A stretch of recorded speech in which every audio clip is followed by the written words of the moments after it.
stupidly thinking this guy was honorable. When he called me and asked, I just said, yeah, sure, that's fine. And I didn't follow my rule, which is to make any changes need to be in writing.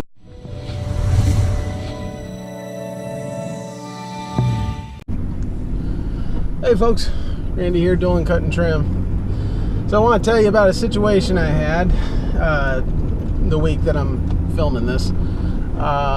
Not sure exactly when this gets uploaded. Basically kind of got caught with my pants down. Broke one of my own rules and it burned me. So I just want to tell you what happened, how I handled it and why, and you know, maybe get some feedback from you on how you would have handled it differently. I know what I did is not necessarily how most people would have handled the situation, but it's how I handled it. So I just, you know, see what you guys have to say. So so I have a property that I service. I'm just gonna stop. I have a property that I service, and it's actually the biggest lawn that I have, and it pays $115 per cut, so it's a nice yard, but it's got a portion of it that, or a large portion of it, that when it rains, it gets very saturated and the mower sinks in. So I was supposed to cut it last week, and the homeowner called and said, hey, it's too wet, please don't, just give it a week. And I was like, okay, that's fine. So I get a voicemail from him on Sunday on the office line, asking me to give him a call. So I call him back. My son had been in the hospital on Sunday and Monday, so I called him back on Tuesday, and he said that, hey, you know, we had more rain, please just don't mow that lower area. Mow everything else, but don't go on that lower area because I don't want the turf to get damaged. No problem. So I go out the next day to service the property, and I start trimming, and his wife comes out, and she's like, hey, I wanted to make sure you trim this one area, and also, you know, make sure you don't mow that lower area. Not a problem. I told her, yeah, no problem. Your husband had made the same request, so that's fine. I won't do it. So I went through, serviced the property, skipping the area they asked me to skip, and charged the credit card we had on file, and went about my business. And I'm pulling in to get gas, so I'll finish this story in a second.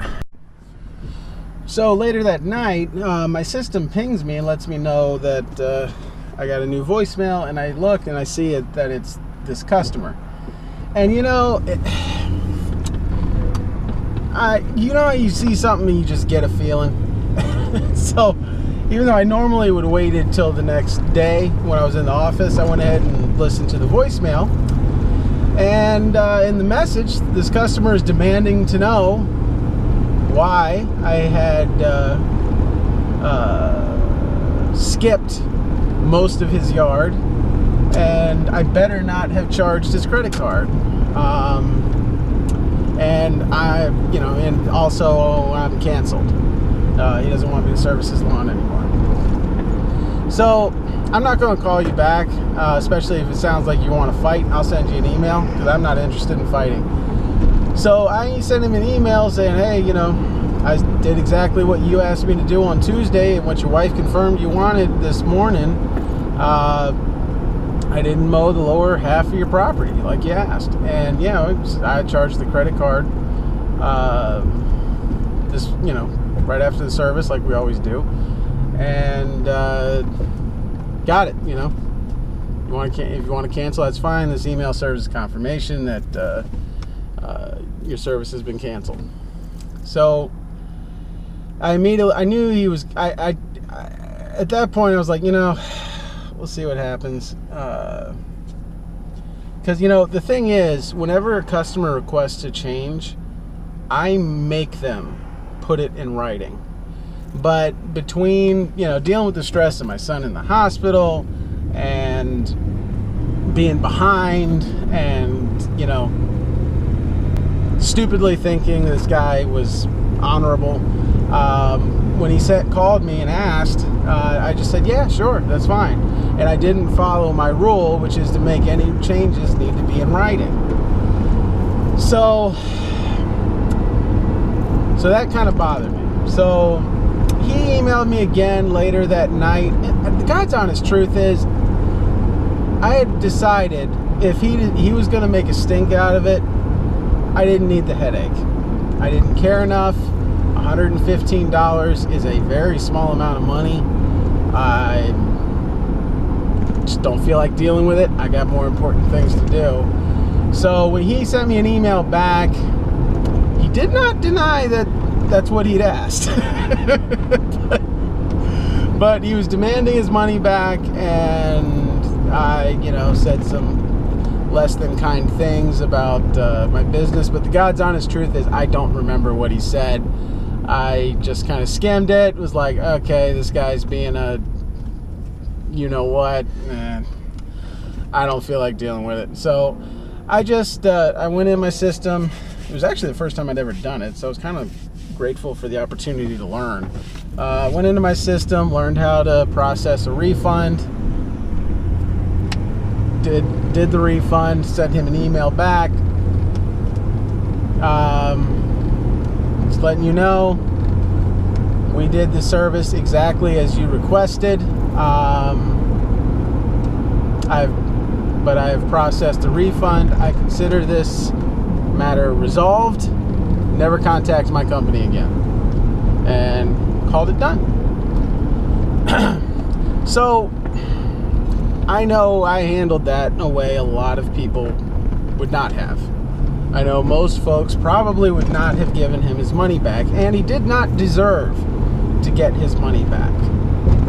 But I want to explain to you kind of what my thought process was there and why I gave him his money back. Because I don't look, and the short answer is, I don't look at it like I gave him his money back.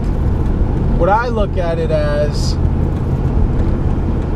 I was under a lot of stress, was very frustrated, you know, dealing with, you know, what happened with my son, and, you know, trying to get everything squared away. This guy was a massive annoyance.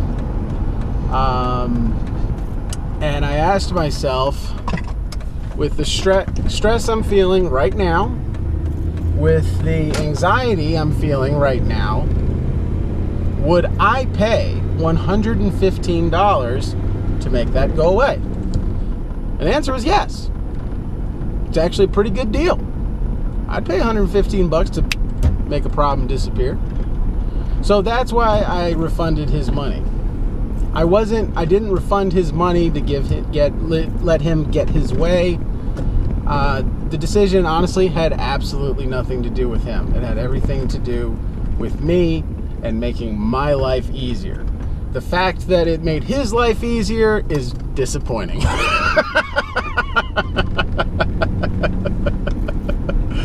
But I don't make decisions based on how it's going to affect. I don't make decisions in business based on how it's going to affect other people. You know, he didn't win. You know, he got his way. Honestly, I feel bad for the guy. I think he's gone through 5 or 6 mowing companies in the past 2 years. And you know, at a certain point, you're the problem, you know. And when I've talked to him in person, he is an incredibly sweet man. He's got some problems in his own life. I don't need that kind of negativity in my business. I really don't. And so if I can, in my view, pay $115 to make a thorn in my side go away, I mean, that's money well spent. I wish somebody would put a dollar figure on some of my other problems, and I would make them go away too. So that's how I handled it. I'm kind of curious to hear how some of you guys would have handled that. But give me like an honest answer. Don't give me that stupid, you know, like round up balloons. Like I hate it when people say stuff like that, because, you know, one of two things: you're either full of it and you wouldn't do that, or you're a horrible business person. And either way, I don't want to hear from you. But just kind of curious to hear how you guys would handle stuff like that. And, you know, if you think I handled it correctly or if you think I'm wrong. I really like the back and forth. I've gotten some really good tips from guys commenting on this channel. So, as Randy with Dulin Cut Trim, have a good one.